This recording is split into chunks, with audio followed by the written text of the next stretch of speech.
ইসলামী bank news top 10। সরকারি হাসপাতালে অনুপস্থিত ডাক্তারদের ওএসডি করার নির্দেশ প্রধানমন্ত্রীর। কর্মস্থলে না থাকতে পারলে অবসর নেয়ার পরামর্শ। প্রধানমন্ত্রী শেখ হাসিনার উপস্থিতিতে অ্যাডমিরাল ব্যাচে পাঠানো হয়েছে নৌবাহিনীর নতুন প্রধান আবু মোজাফফর মোহাম্মদ মহিউদ্দিন আওরঙ্গজেব চৌধুরীকে। নির্বাচন বাতিলের পর সংলাপের পরিবর্তে গণভবনে চায়ের নিমন্ত্রণ অর্থহীন ও নিদারুণ রসিকতা, বলছেন জাতীয় ঐক্যফ্রন্ট নেতারা। বিএনপির নেতিবাচক রাজনীতির কারণে নিরঙ্কুশ বিজয় হয়েছে আওয়ামী লীগের, বলেছেন সড়ক পরিবহন মন্ত্রী ওবায়দুল কাদের।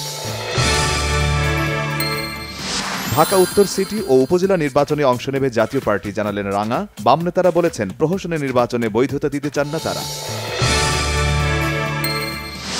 আগামী ২৭ ফেব্রুয়ারি পর্যন্ত দেশের সব কোচিং সেন্টার বন্ধ রাখার নির্দেশনা বাস্তবায়ন শুরু হয়েছে আজ থেকে। বৈদেশিক মুদ্রার রিজার্ভ চুরির ঘটনায় মামলা করতে আজ যুক্তরাষ্ট্রের পথে কেন্দ্রীয় ব্যাংকের ৪ সদস্যের একটি প্রতিনিধি দল।